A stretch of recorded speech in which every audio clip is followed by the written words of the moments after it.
On today's episode of Inappropriate Korok Torture... Wait, is he gonna feed him to the Molduga?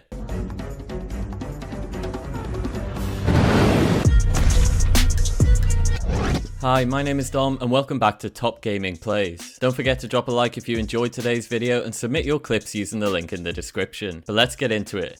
When the engineer asks how many fans, and you reply, yes.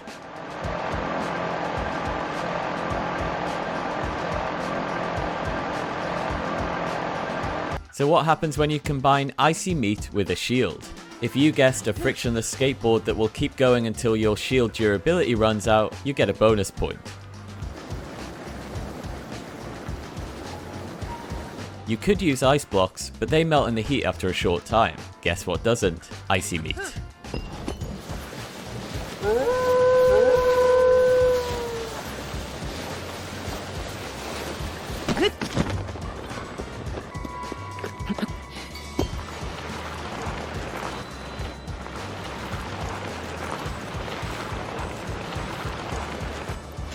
Tank designs are evolving. This one uses a clever trick that I'll point out in a minute.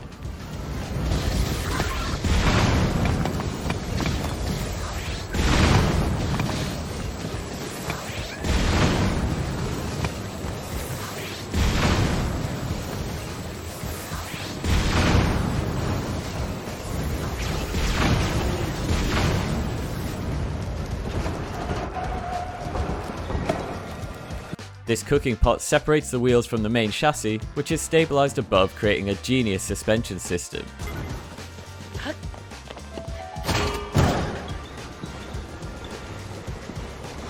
We've seen some real crazy contraptions built to solve this shrine puzzle, even a few Tony Hawk references here and there, but this one feels oddly satisfying. 12 was taken uses Ultra Hand and Recall to build height on this metal panel.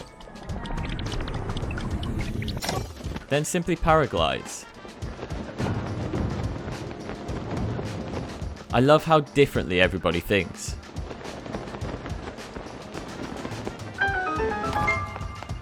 Everybody loves the hover bike, and for this player, he was not prepared to lose that bike today.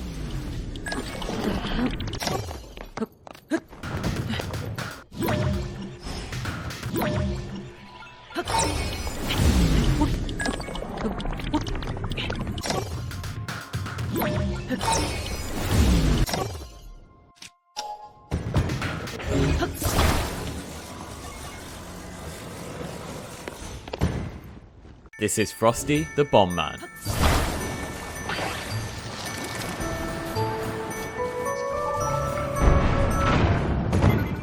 This is Geography's portable horse-powered laser version 1. Because why waste battery transporting your weapons around Hyrule when you have horsepower? The device equips to the horse's towing harness. 6 beam emitters on a construct head then unleash firepower on the bokoblins.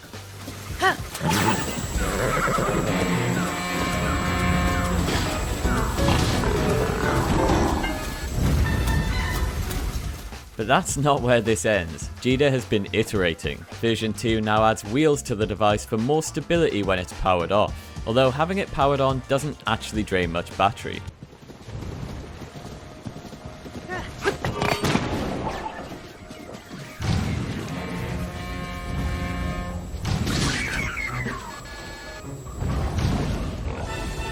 And now there's a version 2.5. The device now uses a battery, but more importantly acts as a trebuchet, meaning you can bullet time when you first engage the enemy.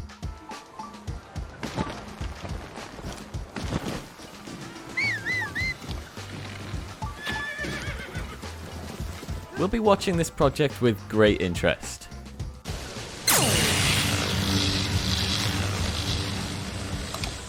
So this is really interesting. The electric battery is currently empty.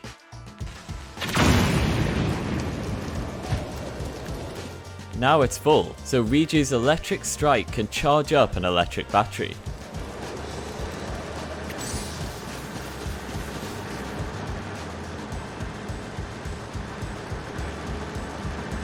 And here's another interesting breakthrough in electric vehicles by Shamrock63.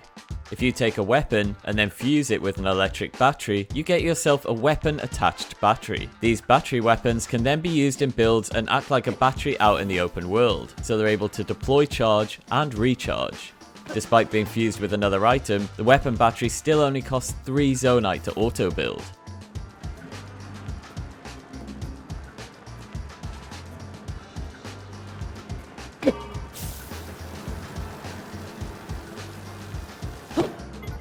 Combined with Sock Snatcher's Reju Recharge, it feels like we're close to figuring out compact and rechargeable crafts using electricity. Exciting! So back in episode 8 we covered SSS Cutie's Leviathan boat. Mecha Taylor has taken things a step further and has sent this monster airborne.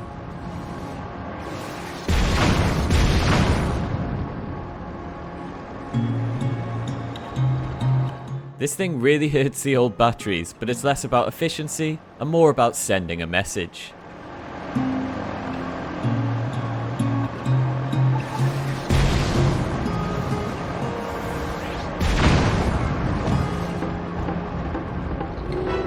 If you want to take this old fossil for a spin, you'll need to grab the Leviathan bones from this location in the southwest corner of the map. Of all the ways I've seen players defeat Gleeoks, this method by Yukino-san is by far the best. Send him down the whirlpool.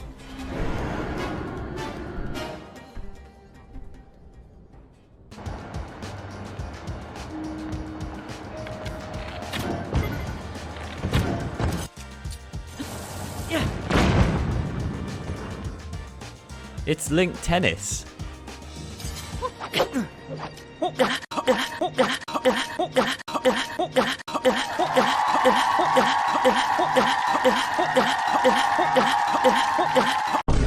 I think it is. Disclaimer, I know virtually nothing about Gundam, but Uran 120 has built an AMX 109 Kapool in TOTK.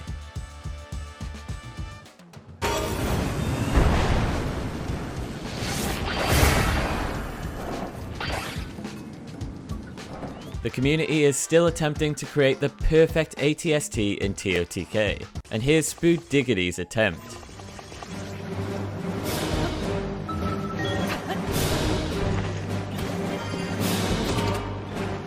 Oh god.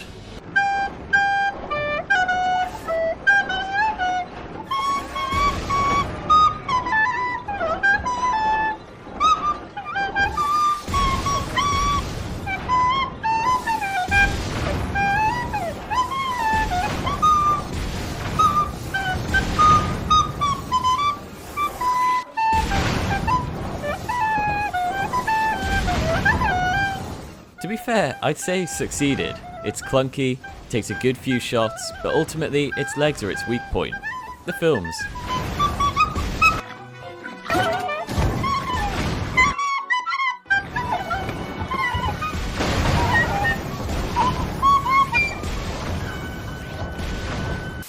So what happens when you run out of Zonai weapons for your build? Well, you get creative. Looks kinda not safe for work.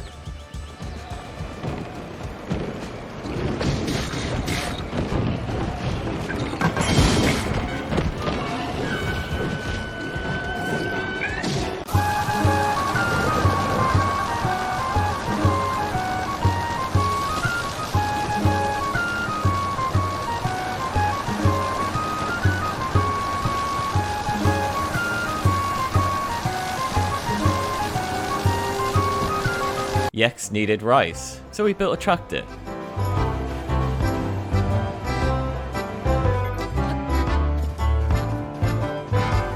Remember as a kid when you accidentally let go of a balloon? Ah, the trauma. Doobie Howser accidentally revisited that trauma in TOTK.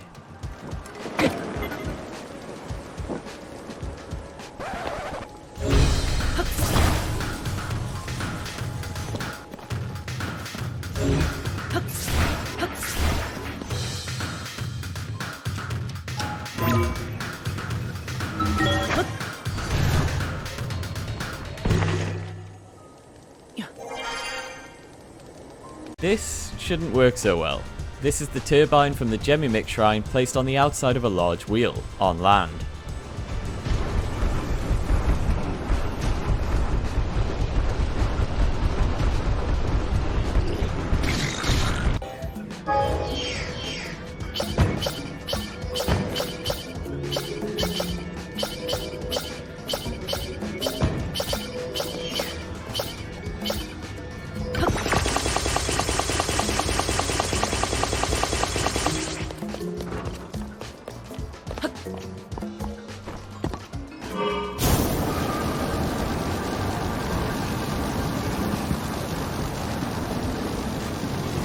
Point of view, you don't need bullet time.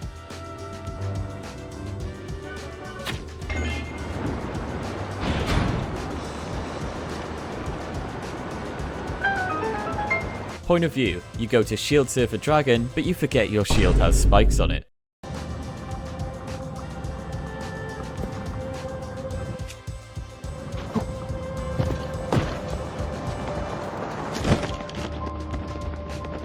Awkward.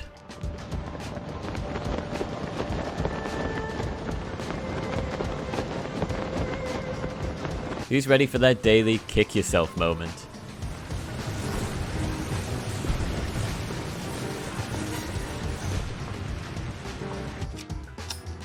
Random Edit is now going to use recall to get to this little spot.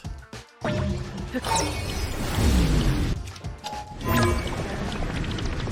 can do it! And from here, he can use Ascend.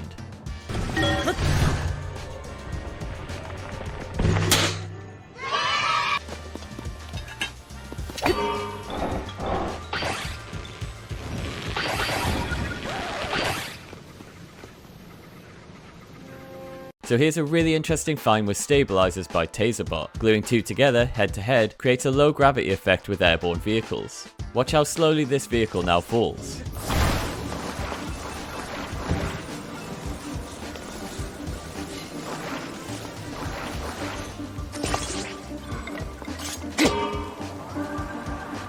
Not entirely sure what this could be used for, beyond softening landings, but this could spark a breakthrough for somebody else's build.